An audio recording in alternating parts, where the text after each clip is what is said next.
Tēnā koutou katoa, no mai haere mai. Welcome to this on the report into the review for the future of local government. Before we begin, I'd like to ask Antoine Coffin to lead us in with a karakia. Hei, kia ora mai tātou. Tuatahi māku I mi ana ki te whānau o Tāmaki Makaurau o tira taino ki te nota to Ngā Tarawa Māui. Just like to acknowledge all the whānau in Auckland and Northland and Coromandel at this time. I know the rain is starting to stop, but waters haven't receded from all places, and just like to acknowledge all the whānau and hope they're all well. Hui anō, he tukanatu he karakia e tīmata I tātou hui. Tūtaua mai I runga, tūtaua mai I raro, tūtaua mai I roto, tūtaua mai I waho. Kia tau ai, te mauri tū, te mauri ora ki te katoa, haumi e, hui e, tae ki e. Kia ora, Antoine. Ko Janine Dowding tuku ingoa. I'm the Executive Director for the Secretariat, supporting the panel's work and on the review into the future for local government, and I'll be playing the facilitator role in today's webinar. With us today, we have Penny Hulse and Antoine Coffin, panel members, and apologies from the other panel members who have other commitments, engagements on the West Coast. The way today will work is that we will start with a brief presentation. This webinar is very much focused on an audience that has a particular environmental interest, so the panel will respond to that interest. You'll be able to ask questions as we go, although we will hold the Q&A session until after Penny and Antoine have completed their presentation. To ask a question, use the Q&A button at the bottom of the screen, and we will gather those as you go and be ready to respond to them. We'll also have a voting button, so you can push some of those ones to the top that you want to see answered first. Please don't use the chat function. We would like to reserve that for people who are having technical difficulties, and then we can our team can try and respond to those difficulties.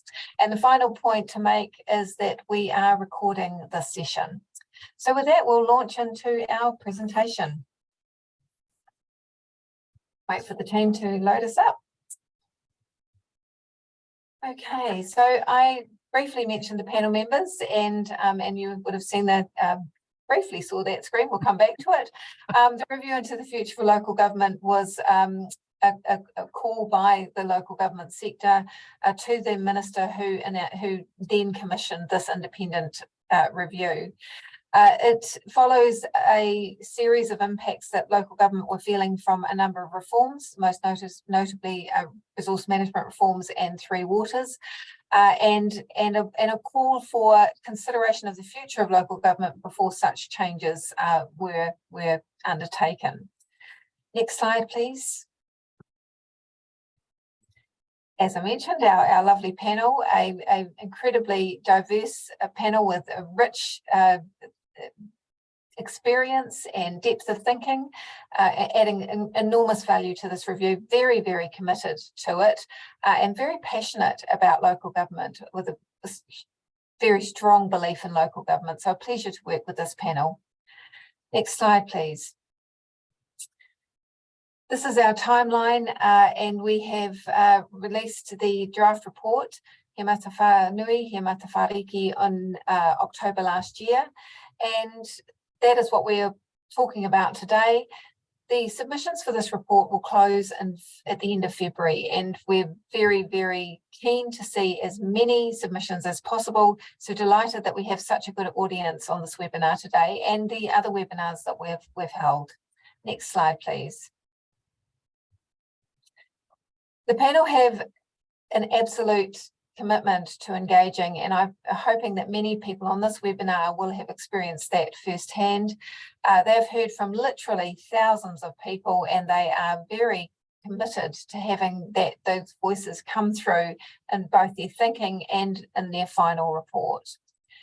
And with that, I'll just hand over now to Penny Hulse to start taking you through a summary of the report. Kia ora, Janine, and kia ora koutou katoa. Antoine, thank you for mentioning Tāmaki Makaurau in your karakia and your thoughts in the opening. I'm based here in Auckland, and it certainly is a very practical lesson in the critical challenges that local government's facing. So we meet with many members of our environmental community at an earlier workshop, and one of the key things that came through was that the role of council in tackling major issues such as climate change is becoming increasingly unclear.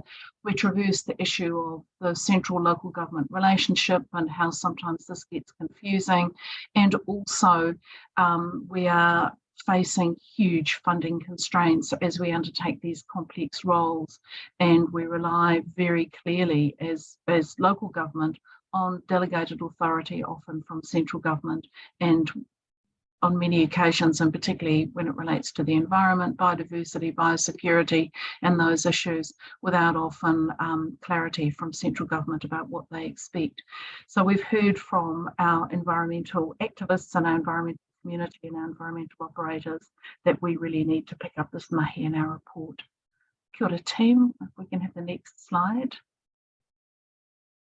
So we've broken down our report, as you would have seen, and I'm hoping that some of you have had a chance to go through it, that we're tackling the challenges that we've identified in a number of ways, and Antoine and I will run through the critical issues that we're addressing in our report.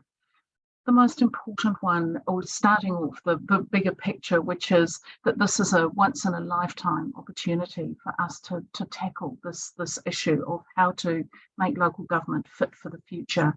And our report, as I said, traverses a broad range of issues to do that. And this is a time for renewal and change in local government if it is going to be fit for the 21st century. Next slide, please. So to start that off, we're focused on revitalising citizen-led democracy and seeing that local government holds the key to strengthening democracy through greater citizen and community participation. We believe clearly that local government needs to facilitate democracy and not be the sole deliverer of democracy. And as we see lack of trust, lack of faith in democratic systems, we're really clear that we need to stem that disengagement. As the layer of government closest to the community, we believe really strongly that local government holds that key to rebuilding trust in our communities, and that we need to focus on citizen-led democracy. And again, in the experiences in Tamaki Makaurau with the flooding over the last 2 weeks, it's clear that when the proverbial hits the fan, it's the citizens who will lead us out of this complexity. So we're very focused on ensuring that participatory and deliberative democracy processes are effective, and we will require council support and government support to put these in action. And we'll unpack a little bit of that if questions are asked about that. However, next slide, thank you. However, we're still committed to replenishing and building on representative democracy and having a system that is designed clearly to drive long-term, effective and thoughtful intergenerational decision-making. And again, in relation to the environment, this is absolutely critical. The environment is not for this single generation to either sort out, protect on its own, or to allow to be further degraded. This is hundreds of years of problems that have been put to us to sort out, and it will take hundreds of years to resolve. So we want our elected members to be diverse, capable, and well supported to do this complex mahi. They need the confidence of their community, and they need to bring diverse perspective and diverse cultural backgrounds to the way that they make decisions. And to do this, we need to upskill and strengthen our elected members around that council table. And this isn't just about governance training, it's about cultural competence, civic innovation, and also understanding the complex issues of climate change, of environmental challenges, and what their role in it is. And to get the right people around the table, our elected members need to be well supported and to work well as a team and to work well with the executive and staff. And to help this happen, we're proposing a number of systems changes around how representation reviews work, how the voting mechanism will work, and how local government administers elections. We're proposing that that happen on a nationwide basis. We're also recommending that the voting age be lowered to 16 and that we have 4-year terms. All of this to promote that long-term intergenerational decision making and to flesh out the diversity around our council tables. We're also posing the proposition that we add capability-based members around the council table, as well as mana whenua appointments to supplement our elected representatives. And again, we'll be keen on people's feedback on that. I'll now hand over to Antoine Coffin, who will take you through the next part of the presentation. And you might hear from me again, or Antoine might carry on through to the end. We're going to tag team it between the two of us. Kia ora, Antoine. Kia ora, Penny, and kia ora whānau. Thanks for joining us this morning. I'm just going to take you through the Te chapter of our report, and if I feel like I've got a bit of a momentum, I'll keep on going until Penny says my turn. We've met with about 55 iwi, 20 hapu. We've met with all units of 78 units of council at least 3 times now. Some of that online during COVID and several meetings in person. Our last 6 weeks of travel was just before Christmas break. They've all acknowledged the potential and the value of enhanced relationships in a Te context, and there's a willingness and a commitment to improve the well-being of all people and meet the challenges ahead together. We've reflected that the Local Government Act provisions were prepared some 20 years ago, and a lot has happened in that time. Some really positive, amazing things in Te partnerships around the country, and so we think the Local Government Act not only should be refreshed but reflect current best practice, but also enabling the development of good practice across the country in the future. We think it's necessary for local government to clarify the relationship between kāwanatanga and rangatiratanga. It's something that's often talked about, but we're needing to see more deep and meaningful discussions in that regard. And we've been seeing those across the country, and we've been part of some of those discussions. We think there's great value in enhancing knowledge and drawing on understandings of te ao Māori that can be helpful in well-being, climate change and other challenges that we're meeting in the future, where we can draw on that knowledge from the past and express it in different ways to meet our needs in the future. We've certainly promoting a framework that's going to enhance capability and capacity across the system. That's both for local government and for iwi and hapu, and we've made some quite specific recommendations in that regard, including an inclusive process for developing Te provisions. And we've picked up on the view of many of the iwi said, don't talk about us, talk to us. So we think there's conversations to be had in an inclusive process to develop those treaty provisions, and they express the exercise of kāwanatanga and rangatiratanga in a really mature and meaningful way. A partnership framework that builds on all the existing informal and formal arrangements. We've seen some wonderful examples of partnership frameworks and co-management and co-governance around the country, but certainly we're also aware that it's not, one size does not fit all, that there are different circumstances in each of the areas, and you need relationships and frameworks that suit the local conditions. And so we think that more fluidity in the system, where good practice can be adapted and applied elsewhere without having to start from scratch per se. And certainly there needs to be a raising of the boats in terms of there are some places that have great systems, and there are some places in the country where there is no system at all. So raising the boats is really important. I've already mentioned capability and capacity across the system, but we also think some very specific things like workforce plans in the areas of relationships and partnering is needed, and that perhaps should be one of the responsibilities of chief executives, and certainly funding and capability and capacity for Te partnership based across the country. We're seeing a number of reforms. All of those are taking on the same people who are responding to those, and so we think a more coordinated, cohesive national framework for capacity building is required. I'm just going to turn my attention now to roles and functions. I think we've got next. Here we go. This is something that that's been quite a challenge for the panel. And I know that a number of people have given us some feedback that we weren't as prescriptive as they would have liked. They would have liked the panel to say, yes, these are the roles and functions that central government will do, and these are the ones that local government will do. If only the world was nice and it wasn't messy. What we have found is there squarely are those functions that sit quite well locally, and there are those that fit really well centrally. But there's a whole bunch of functions and roles which either could do, but what we find in the system is actually there's roles particularly that both of them have to perform to build on the strengths of both the central and the local. So we've been developing a process by which those roles and functions could be allocated outside of those ones which are really obvious that central and local do. The three principles that we outline in our draft report are: one, that local government has significant ability to influence and create conditions for local wellbeing, so people at place doing the mahi.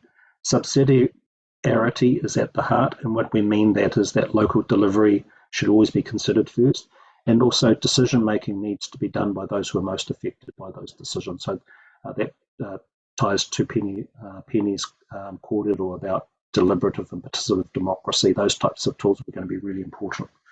And it's also that any roles and functions should be considering partnerships with hapu, iwi, Māori, business, NGOs, etc. locally. So those are things that the roles and functions should be considering. We're certainly thinking that one size does not fit all, so we might have slightly different arrangements around the country that suit local conditions.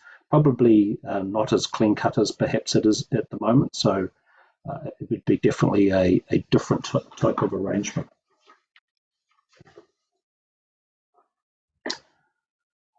We've identified local government has a really important role locally, and particularly as a champion and activator of wellbeing. Even though this is the local government purpose, there seems to be a perception in a lot of our conversations that people perceive social wellbeing as being social welfare. We certainly don't prescribe to that view.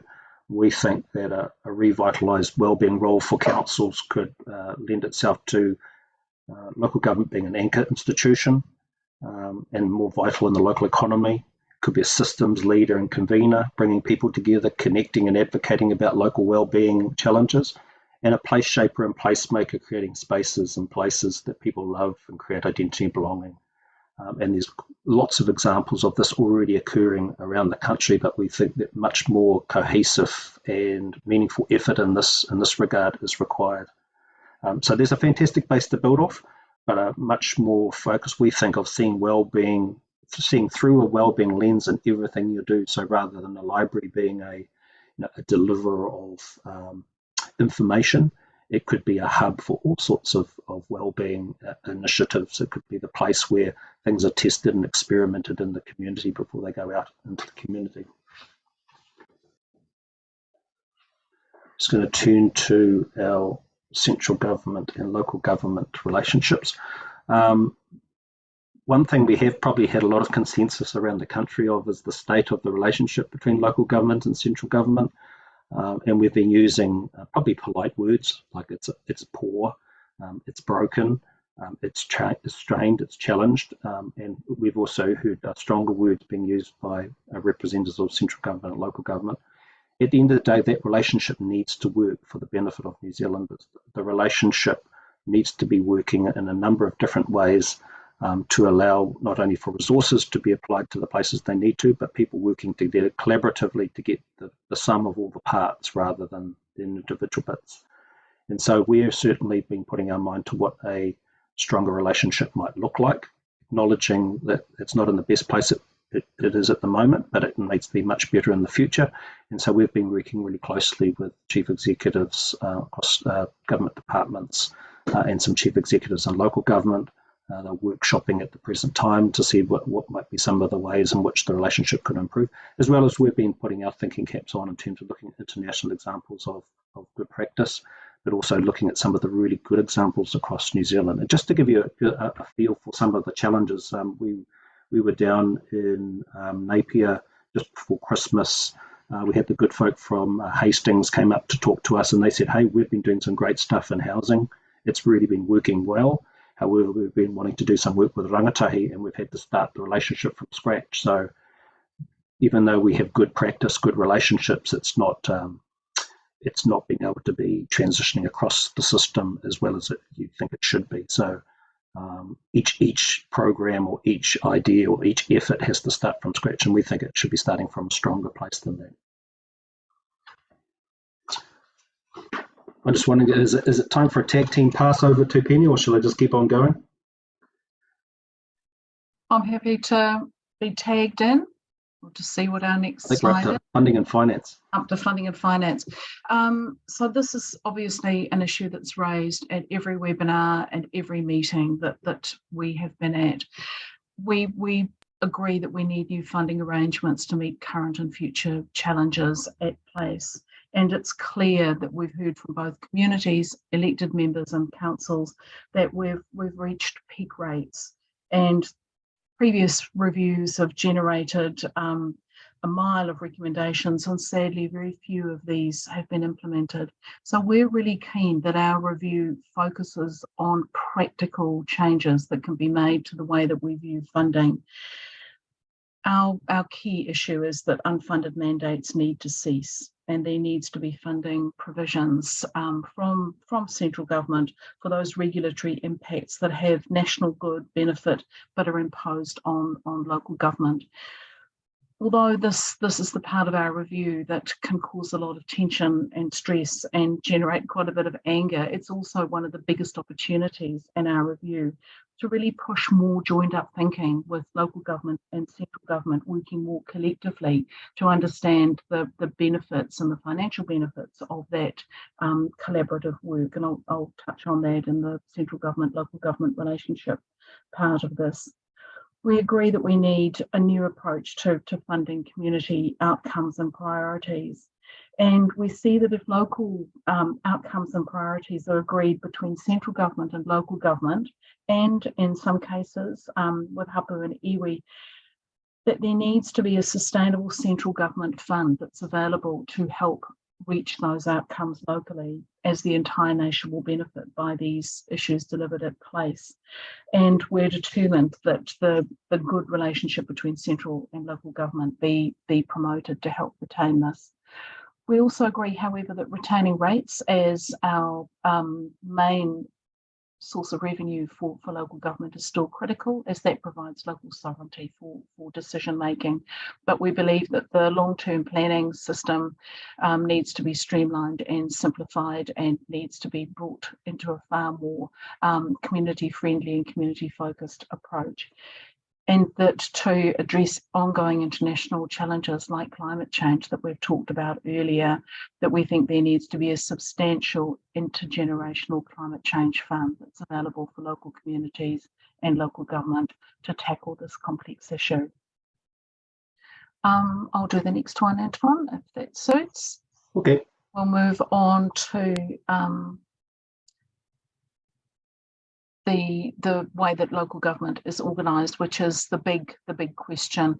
Just making sure that if we've not actually, I've been a bit negligent and not read out the slides, and we've had feedback that for people with any vision issues that the slides need to be read. So this one is the designing the local government system to enable the change we need, and focuses on I guess the structural issue and how local government is organised to meet future challenges. Our absolute focus is that we need to keep the local government while realising the benefits and possible benefits of economies of scale and scope. And the first question everyone has in the top of their heads, is this an amalgamation agenda, and is this about amalgamating councils? And it certainly isn't. We don't have a firm vision on what future structure should look like, and people find that a little bit frustrating.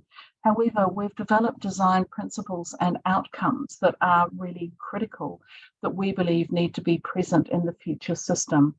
The status quo isn't an option, and regardless of how functional and successful local government is, it is requiring changes and structural changes to help it relate more effectively with central government, and for local government to deliver more effectively to its communities, because we're hearing from communities that they are feeling left behind in the process. So our report includes structural examples of what a unitary council can look like, and what a regional local combined authority can look like. And we're referring to this in shorthand as the network model. We've designed we have 5 key design principles, and then 3 examples of how the principles can be applied to underpin a future structure. So ideally, this process would be undertaken by councils themselves to look at the best and most effective option out of those options that will suit their needs for the future as they restructure and look at how best they can deliver services and democracy to their communities, and with their communities, I should say.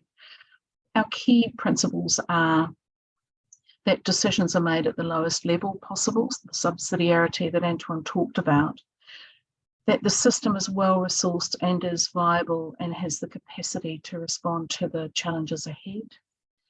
That partnership is flexible and enables arrangements such as CCOs, co-governance and other partnership models, and can support those to be effective.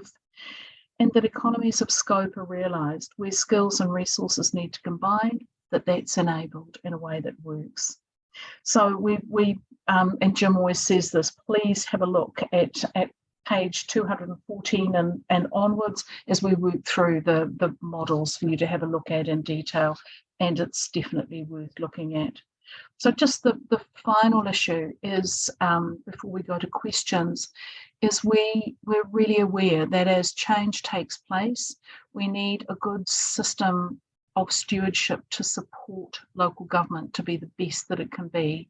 And the stewardship system needs to care for the long-term health and well-being of not only the local government systems themselves, but the people who operate in them and everyone who has connection with and interaction with these systems. So what we're saying here is that we need to bring in, the Minister of Local Government, DIA, the Secretary of Local Government Commission, Local Government New Zealand, Taituara, all of the support systems that interact with local government need to be strengthened so that we have good oversight and monitoring of the system's health, including its legislative powers, that there's care for the system's long-term capability and its people. As local government evolves, we need a system that goes back and checks whether it is fit for purpose, and that continual improvement is available and supported, and that there are systems in place for local governments to do that for themselves, that it isn't the long reach of Wellington just coming and saying, you need to change and you can do better, that this is a far more collaborative, evolutionary approach. We also want a system that maintains and enhances the institutional knowledge and information that's built up with local government and its communities and the systems that connect with it, and also to support partnership, co-design and innovation. And we believe that change can start now. In looking at all of the issues that Antoine and I have touched on today, there's nothing stopping local government starting to change and evolve itself, but often there are barriers that get in the way. Some of these barriers are political, some of these barriers are financial, and some of these barriers are simply fear of change. And we are hoping that with a good system stewardship in place, that we can help local government overcome some of those without having to wait for government to require change to happen. And speaking as an Aucklander, I'm certainly not going to sit by and let that happen. So kia ora, and thank you for listening to our presentation. I'll hand back to Janine, who's going to facilitate the questions, and I'm sure there are questions that have come in as we've done our presentation at a very quick trot. Kia ora. Kia ora, Korua, Penny and Antoine. That was great. Thank you very much. This is your chance as the audience to put questions to Antoine and Penny. We have 2 questions that have come in. I'm going to ask one first that maybe will be a little bit of a scene setter, and I really urge you to think about the sorts of questions. Nothing is out of scope to put to the panel. They have relished this opportunity to have this discussion, so please take advantage of this opportunity. Antoine and Penny, just something around the final report and where the recommendations land. Obviously, we're in quite a interesting time where we've got elections this year. We have a new Prime Minister. And this question is asking you to explain what happens once you've made and presented the final report to government. How can we ensure the government picks up these important recommendations?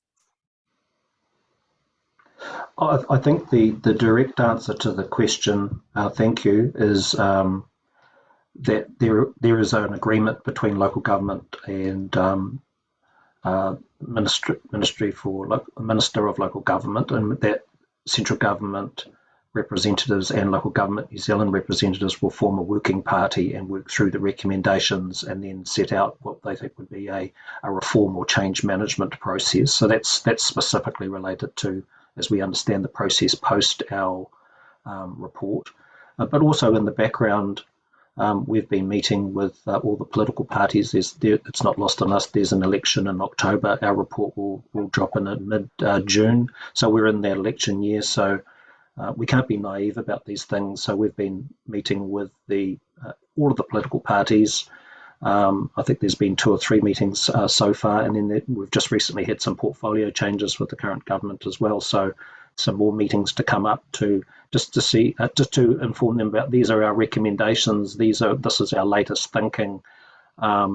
It's not necessarily an opportunity for them to tell us what to do, but I'm sure all the parties do tell us what their current policies are in different areas, so we just have to take that into account. But it's just an opportunity for us to share those so we can try and get as much support for our recommendations when they land as possible. Just a quick additional comment. Our report, we're hoping, will also resonate with community, and as we look at citizen-led democracy and re-empowering our citizens to take a more active role in their communities, we're hoping that the local government sector will see this as an opportunity and not necessarily just rely on waiting for government to tell people what to do and how to make change. So, full marks to Local Government New Zealand and Tai Tuara as the 2 organisations most closely related to local government, who are already working on ways that they can support this change to happen. Excellent, thank you.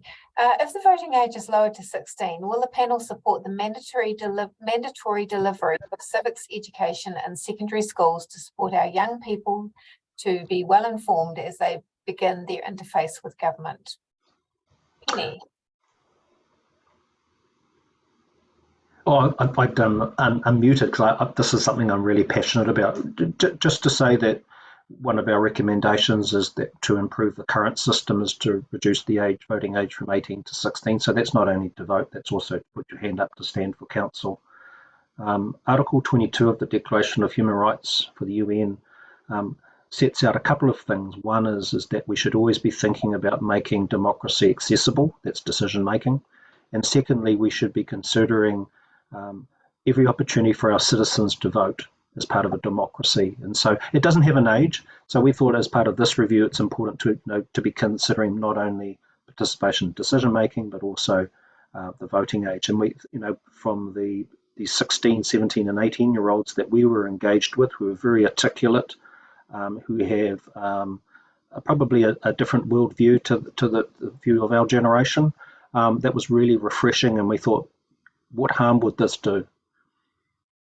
We don't expect that it might raise the number of people voting significantly, but it provides another opportunity for our rangatahi, our young people who want a voice, to be heard and be able to help make decisions on behalf of their community. So that's in the first instance. And in the second instance, in the body of the report, we do recommend that there should be civic education. It's not a specific recommendation, but it's in the body of our recommendations. So it's something that we might turn our mind to in terms of having something specific. I'm certainly supportive of having mandatory or a requirement for civic education, not only at school, but for adults who might have missed the education system and might like a little turn of learning about local government, central government, how our version of democracy here in Aotearoa New Zealand works.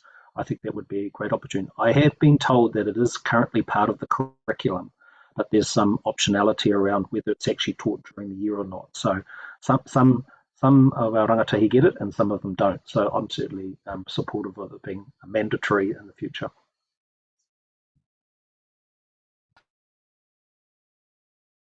My apologies, some wonderful questions coming through. The next one here is, will there be a recommendation to change to mayoral and councillor recall process? Currently can only be removed via intervention by a minister for local government. If not, why not? Who wants to take? I'm happy to make a quick comment on that. We're not recommending that, and our focus has been a little bit wider, looking at participatory and deliberative democracy as ways of empowering our community more and more to participate actively in the complex and big decisions that council needs to make. We're not wanting to diminish the role of elected members and mayors, but we're hoping to equalise a little bit the role of the community in that democratic process. So that with that as the focus, it may well be that might ameliorate some of the wider issues that people currently have with the democratic system. Whether we like it or not, mayors and elected members are democratically elected, and it's perhaps a process that we need to respect. So just on behalf of the panel, no, we haven't looked at the recall process. Kia ora, Penny. How do these proposals mesh with changes to the Resource Management Act? Is there an option to rationalise duplication, for example, with contaminated land being a shared remit of both regional councils and territorial authorities? Antoine. Yeah, I think that the short answer is yes, there's lots of opportunities to avoid duplication, but also, as we've talked about some of those principles that Penny talked about, subsidiarity, getting the right decision making happening at the right level, economies of scope. There's in certain areas, and I see some of the other questions around biodiversity, contaminated land, and other environmental challenges, where the expertise for that isn't necessarily held in 15 places, it's only held in a few places. So we're needing to have a system where we could pull those good people who have those skills together and be able to deploy them to the places they need across the country, rather than each council perhaps competing for those same people. And what we have seen in the system is those councils that resource that well are competitive. People with those skills will go to those places, and those that don't won't get that skill, and therefore they suffer the consequences of that. So for us, two things: one is economies of scope, being able to bring people pulled together and be able to share those resources, and then two, just thinking about how you're able to deploy locally, but you might not necessarily be able to be there all the time. So good question. Very good question, and that leads really nicely into the next one, Antoine, which I think you've largely answered, but which refers to smaller councils struggling for human and financial resources, and to sustain that biodiversity work for the longer term is a real challenge. So you've touched on that. Do you see any increase in biodiversity management or increase in overall resources and focus? Well, I suppose one of the things we can always go to is a long-term plan, and we can see what was being the commitment in dollars and time and effort to a particular issue, including biodiversity, pests, weed management.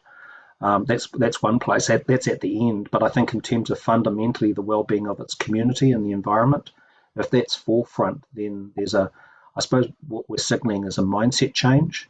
So rather than environmental and social well-being being competitive, that they should be right at the front of the purpose of local government. And so those things are going to be done, but it's just about how you're doing it, rather than the competitive nature of how much money they're going to get, whether they get done or not. So I suppose we're signalling as much as a priority of the environment and social well-being, but as well as it's a mindset change. Excellent.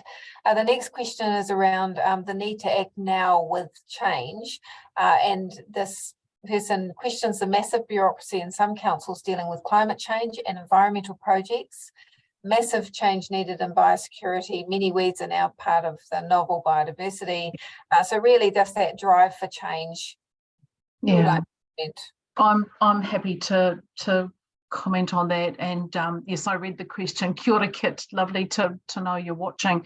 If we think about the part of the report which is probably the real heart of our report is that councils are wellbeing councils, anchor institutions, systems networkers and conveners, and makers of place. Part of the long-term solution to some of these complex environmental issues is around community partnership, is around focus on place, and is looking at different methods of procurement, partnership with community organisations, partnerships with iwi and hapu, doing things in a way that allows the as many feet and hands on the ground to participate in the solution as possible. So to go up and link that with what we say in our report about participatory and democracy, or deliberative and participatory democracy, and great opportunities for communities to have a say. If we drive the conversations differently and allow communities to participate more actively, and allow perhaps for community budget setting to happen, that's where you start to moderate the level of bureaucracy that's involved, and think about that long-term community wisdom that's brought into the decision making. So Kit, I think this is a long-term solve. It's not going to be an overnight solution, but that's, I think, at the heart of what our report is trying to do. Next question, topic dear to your heart, Penny, but actually of interest to the entire panel. Has the panel given specific consideration to amalgamation of the Auckland councils to create the super city? Does the panel consider the current version of the Auckland super city to be a success? If not, what learnings are being recommended in this review to avoid the super city mistakes or problems? How long have we got? So to contain my answer, and Antoine will jump in if I step out of place. The issue of Auckland is a vexed one, and we've looked as a panel, do we park Auckland and say let's write our report thinking about all of the other cities and around the motu, or do we include Auckland in this? And where our thinking is at the moment is Auckland needs to be able to enjoy an equal amount of democracy, care, and good access to participation as any other community around Aotearoa.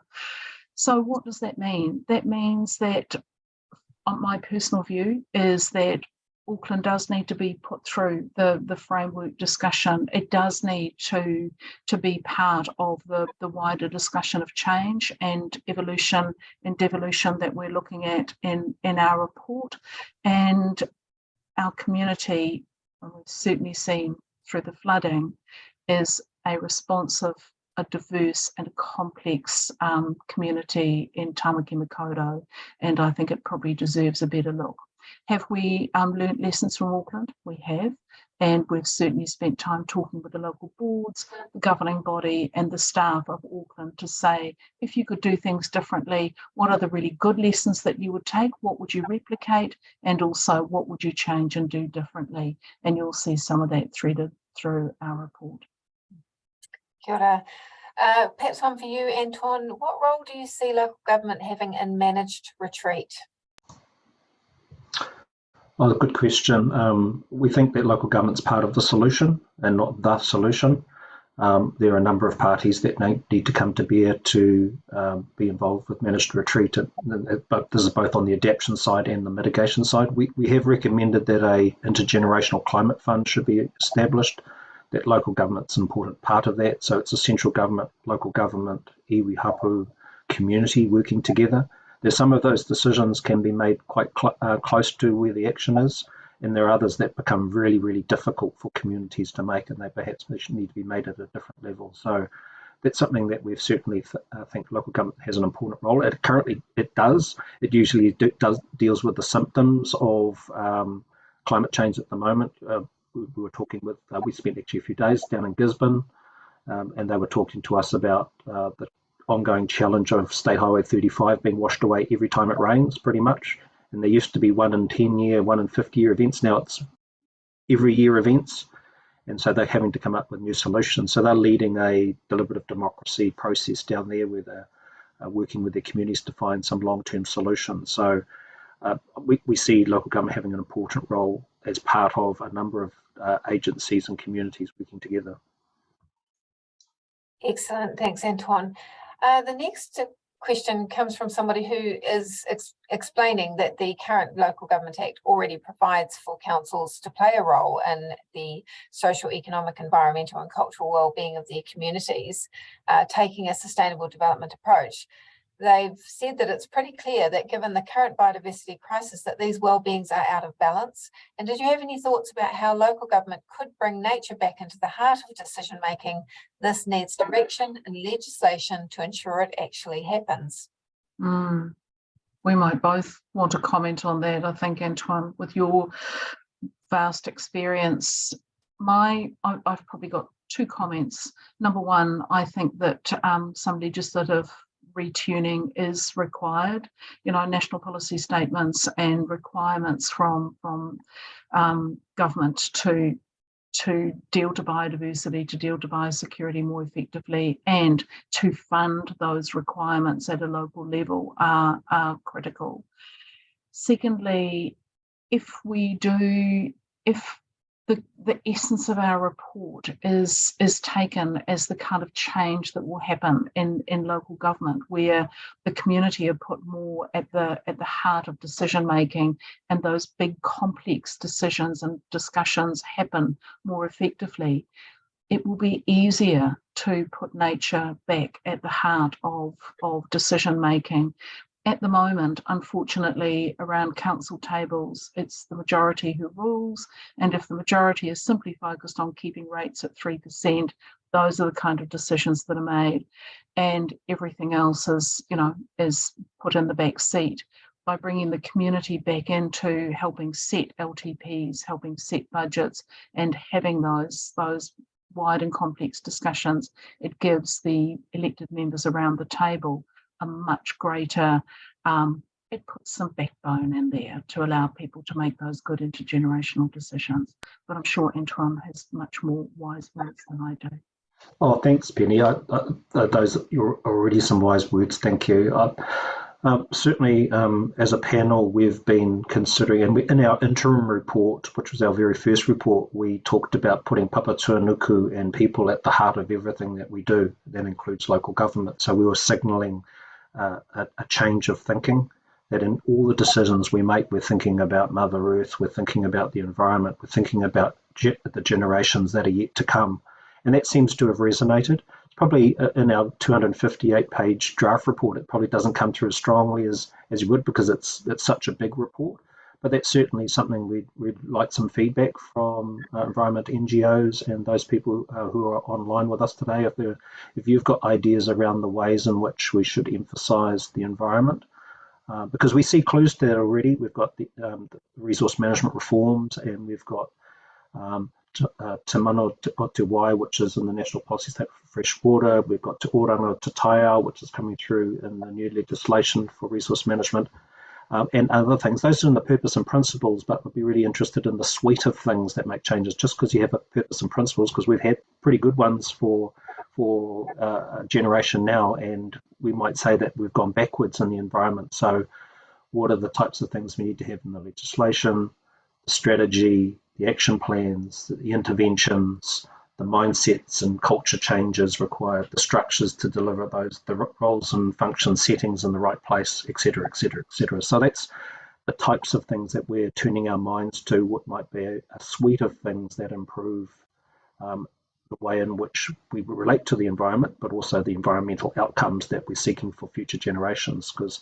certainly future generations may be very unkind in their what's the word? How well we've done in terms of a scorecard, and we were pretty poor, I think. Sorry, that was not supposed to be a rant and a moan. That was I'm trying to be positive. There's lots of changes that we could make to do things better. Kia ora, Antoine. Penny, you mentioned before that some the groups that you'd engaged with around lowering the voting age to 16 proved to be very well informed and very keen to engage. This person asked a question about, would you lower the voting age based on that group when the wider group might not demonstrate those qualities? And if you are doing this to increase the support from the general public, aren't there other ways to open up more avenues to obtain active participation of the present public? So I think I'll just put that one to you. Sure. I think we want to do both. So we want to open up more avenues to the general public. We want to open up more meaningful opportunities for people to participate. But the Make It 16 campaign certainly has made it clear that there are some very articulate, involved young people, yes. But is that the only reason that we've chosen to go down this track? No, it isn't. And I think Antoine put it really well when he said there's a human rights issue associated with this. Around the world, our younger people are showing that they are the holders, the bearers of the torch for that intergenerational decision making. And to be absolutely blunt, they're the ones who are going to be carrying the can for some of the fairly average decisions that are being made even right now. You know, at its most simplest term, you'd have to say, why would you exclude such an important part of our population when they can already participate in so many other aspects of civil society? It just seems a logical thing to do. And the gentle way in is to start doing it with local government and then allow, you know, central government to see whether they're brave enough to allow that to happen at central government elections. And Penny, it's and, isn't it? It's not and or. So you do see the panel does support wider participation from all groups in society. Exactly. We want to make local government meaningful. We want people to be able to see themselves as viable members of that council process. So that's, you know, getting diverse faces, voices and cultures around that council table. And we want to demystify the role of local government so that communities automatically see that they have a part to play within it. And most importantly, we want local government to be seen by central government as part of the critical solution to the big, gnarly, complex issues that we're facing as a nation. So the more people who are involved, the better. Excellent, thank you. With the current model of central, regional and local governance, is there consideration of a return to separation of urban versus rural interests? I'm curious to understand if the structure will focus on the user and the benefactors to align representation.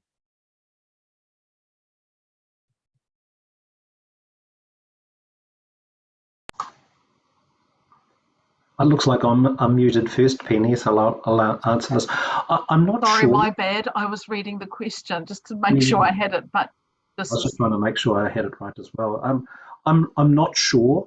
What we certainly have heard is from councils who have like a metro. There's some really specific metropolitan city demographic social cohesion issues.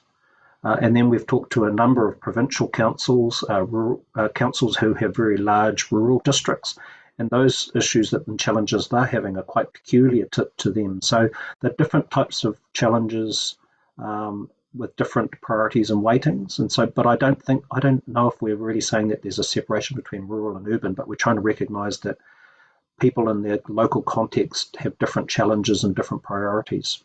Yeah. And certainly the structures that we're promoting, working with their communities to develop those, will be able to respond meaningfully to those challenges depending on what they are.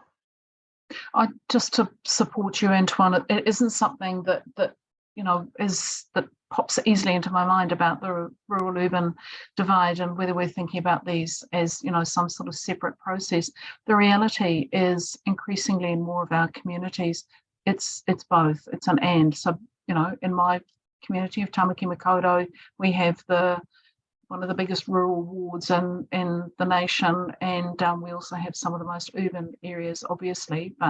And at Christmas, pretty much most of Aotearoa is eating, salad greens and all the rest of it that are all grown in Tamaki Makaurau. So, the issues are increasingly complex linked and present in all communities. And I think as we focus back at what's right for place, how do we understand what is needed for those communities at place, and how does local government facilitate those local communities to be the best and strongest they can be, we have to take all of those issues into consideration. I guess my personal view as a panellist is once we start separating those again, you lose some of the opportunities that exist in both those communities.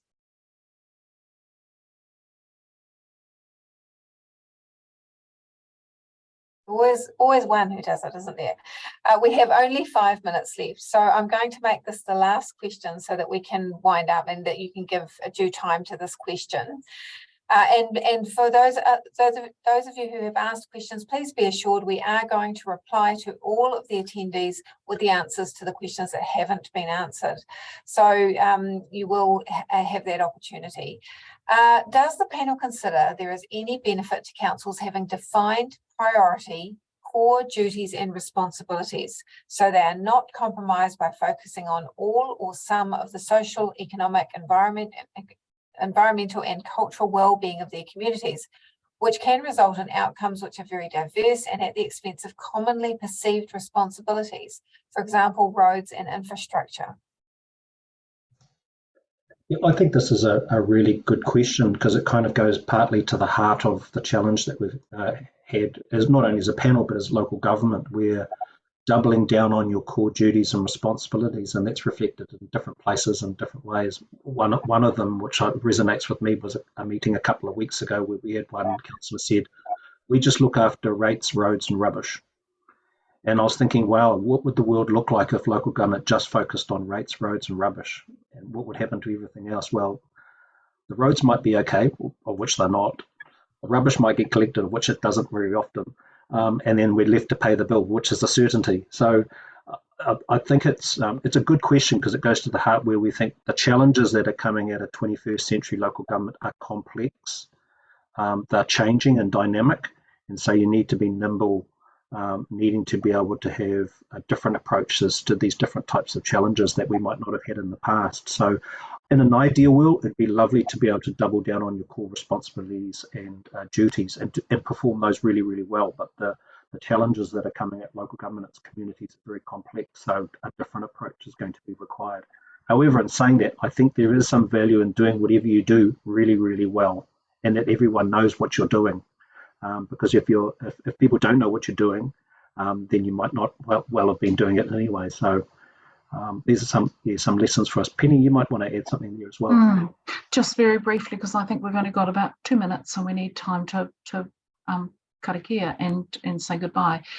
The very essence of local government, the most fundamental role of local government is well-being. And if you look back to the 1800s, local government was invented to take care of the well-being of citizens. That at that time meant, carting away sewage and perhaps clearing up rubbish. So we've held on to that as the heart of the mahi of local government, looking after people at place, making sure that communities are strengthened, looking after all of their needs, which of course include many of those rubbish rates and roads. But the role of local government is changing, and regardless of how people feel about Three Waters, the role of council in water provision will change. Roading is going to be increasingly complex and increasingly costly, and the role of councils in that provision are changing. The role of councils in planning is changing with RMA reform, but the central role of council for the provision of wellbeing of their communities has not changed. And we're saying, let's expand that, let's understand what that really means, because that's what the 21st century councils need to be. And of course, that includes biosecurity, biodiversity, the environment, and dealing with climate change. So, long answer to a very short question. The old thorny issue of let's get back to basics, let's look after the core responsibilities. Basically, those core responsibilities are well-being.